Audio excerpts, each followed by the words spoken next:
Hey, are you scrolling right now? Maybe you're feeling that little emptiness inside, that subtle drain that comes from another nauseating hour of consuming content. But what if that feeling was a sign, a signal that you were made for more than just watching? You were made to create. And this is your reminder to tell you that it's time to start right now. I mean, this instant. Stick with me for the next few minutes, though, because I'm going to share a story about a moment that completely changed the direction of my life and a single number on my phone screen that revealed the painful truth that led me to finding my purpose and success. And I did this all by making one simple shift. So if you've ever felt like you were just going through the motions, like you have something more to offer this world, you don't know what it is for you, I'm going to break down why consuming is holding you back and the incredibly freeing power that you're going to feel when you decide to create. But let's rewind a few years first. Here I was feeling off, restless, unfulfilled, despite spending hours every day on my phone. And one evening, almost on a whim, I decided to check that little used feature on my iPhone. You know what it is? It's called screen time. And it's that one thing that tells you exactly how long you've been glued to your device.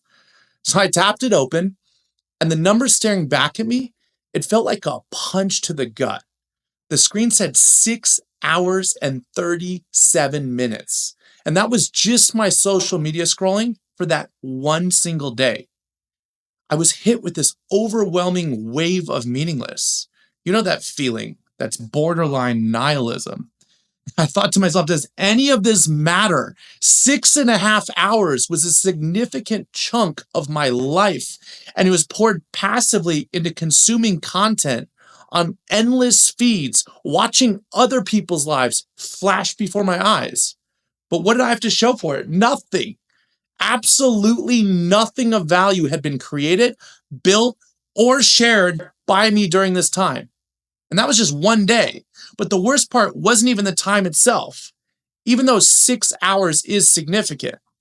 The thing that hit me the hardest was the realization of what time represented. It wasn't just a number, it was a symptom of being stuck in a cycle of passive consumption.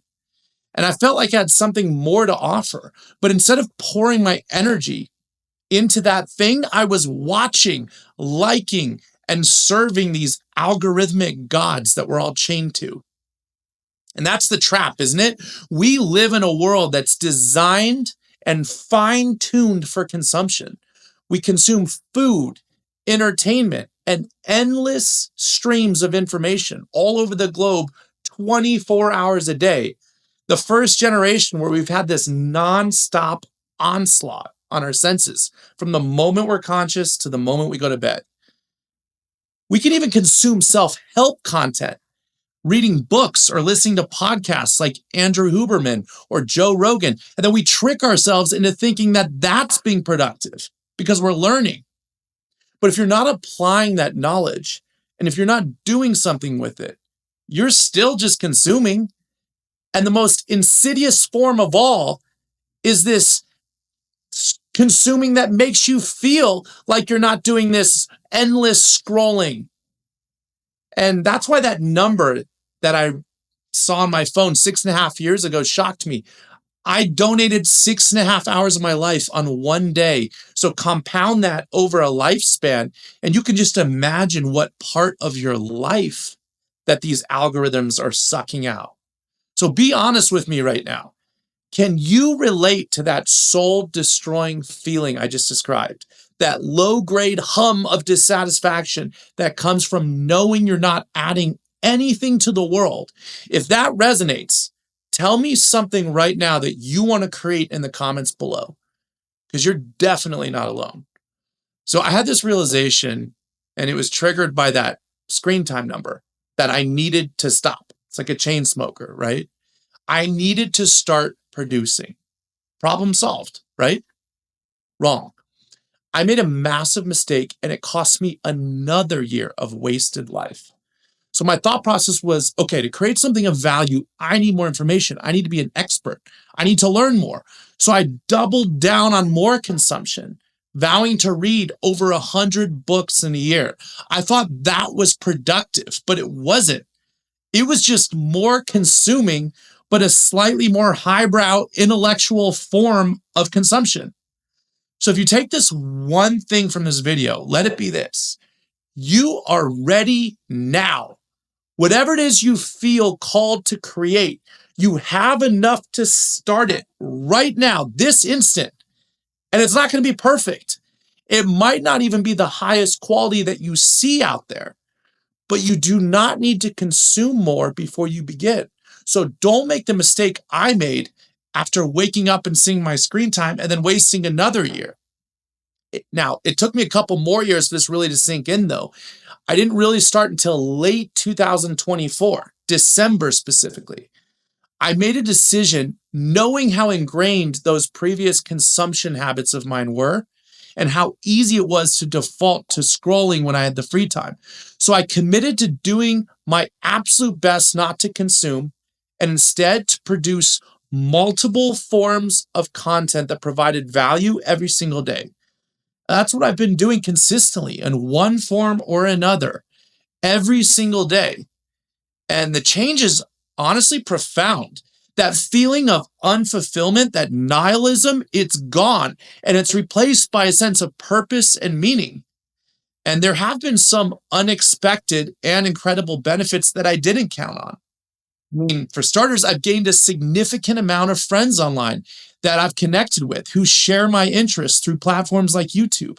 I get messages every single day from people saying my videos have helped them, that it's had a positive impact on their lives. And I get to talk to like-minded people like you that want to create and stop the consumption trap. But beyond the purpose creation is going to give you, there's also unexpected, tangible rewards. So you often receive value in this world in proportion to what you provide. And ancient Greek thinkers, they wrestled with this. It's the nature of what a truly good life is. And they recognized that external success wasn't the goal itself, but it was frequently a consequence, unexpectedly, of virtuous activity and contribution. There's this legendary Athenian sculptor I was reading about. His name's Phidias, and his consuming passion was never accumulating wealth. It was mastery of his craft. And he brought that stone and bronze to life in ancient Greece. I mean, his temples, statues were unparalleled. And his most famous work, I think, was the monumental statue of Zeus at Olympia. If you haven't seen it, I highly encourage it. It's one of the 7 wonders of the ancient world. But going back to him, his singular focus was on the act of creation, on producing works of the highest possible value and excellence. And that's precisely what earned him the most important monetary commissions of his time. And he had the resources then to undertake massive projects. And that led to a level of fame and legacy that has endured for thousands of years. So there's tangible rewards, there's support, there's resources, and all of that is a direct result of the dedication to creation, the act of production. I've experienced this directly in the last few months. Speaking from my own experience, I've made more money than ever before as a result of consistently creating value for just under a year. And I didn't expect anything in return. I just showed up wanting to serve and add value in any way I can. The point isn't to create for the success, but to understand that consistently putting value out in the world leads to tangible returns. We all know it's just simple cause and effect. One of the most powerful reasons to start creating, though, is that you enter into this positive feedback loop. You create something, you put it out there, and you get the feedback. Sometimes it's critique, and that can be nasty, but other times it's encouragement. And you learn from that. You make improvements and you get better. You serve the world in a slightly better way each time. And if you do that consistently, it compounds. Your skills grow, your impact grows, and it becomes inevitable that you will help people and you're going to receive some form of reward for it. I guarantee you. But you already know this deep down, don't you?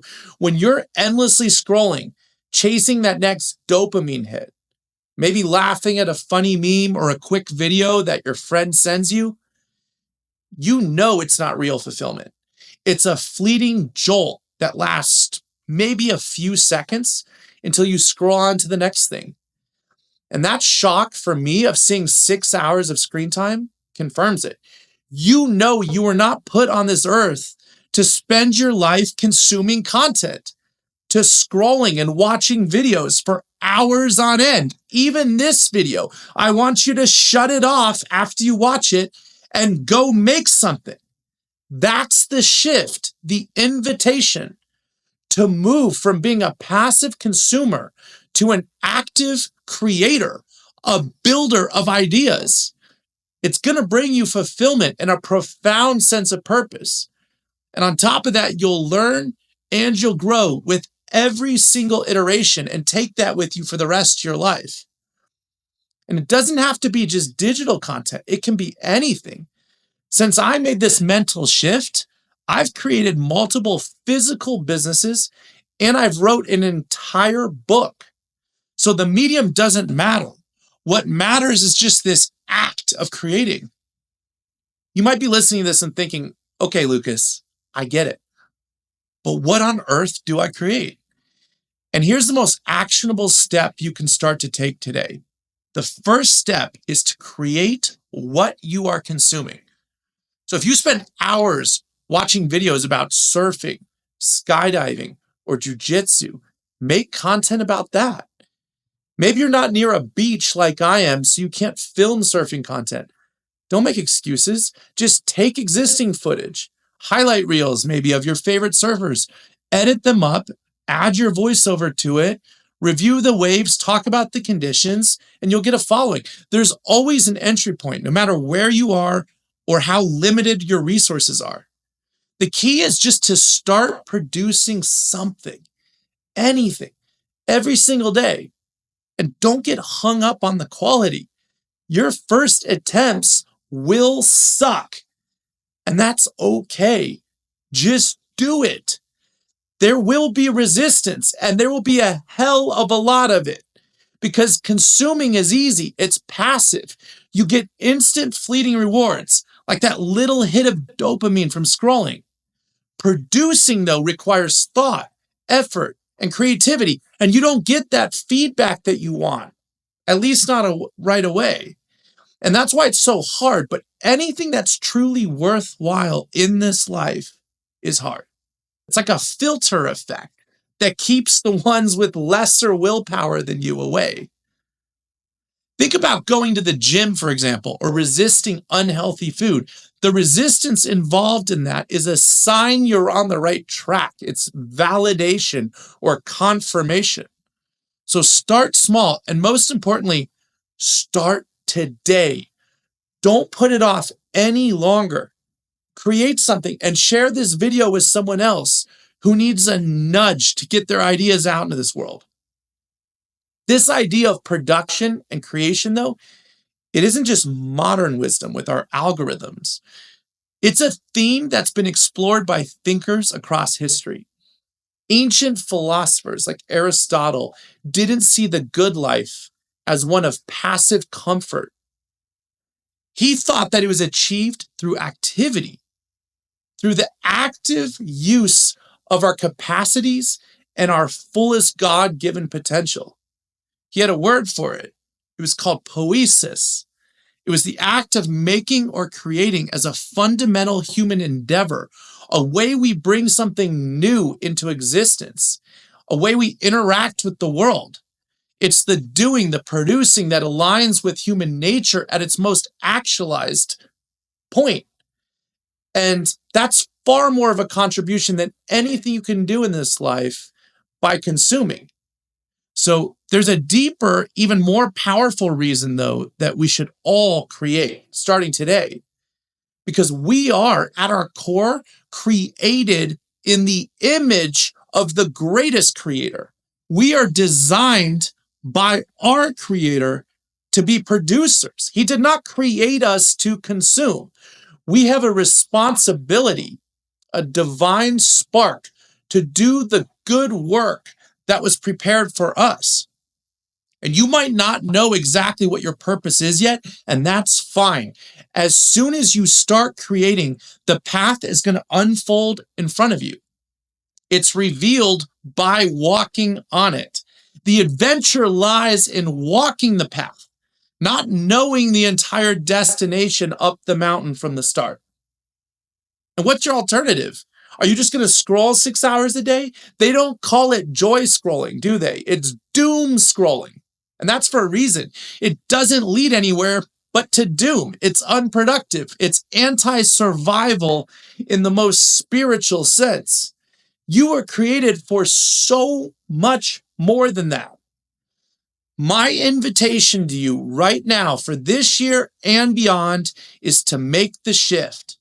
Stop prioritizing consumption, especially the mindless kind that racks up hours on your screen. Start prioritizing the creative spark. Walk through the doors that open as you take action. You have no idea right now where this is going to lead you.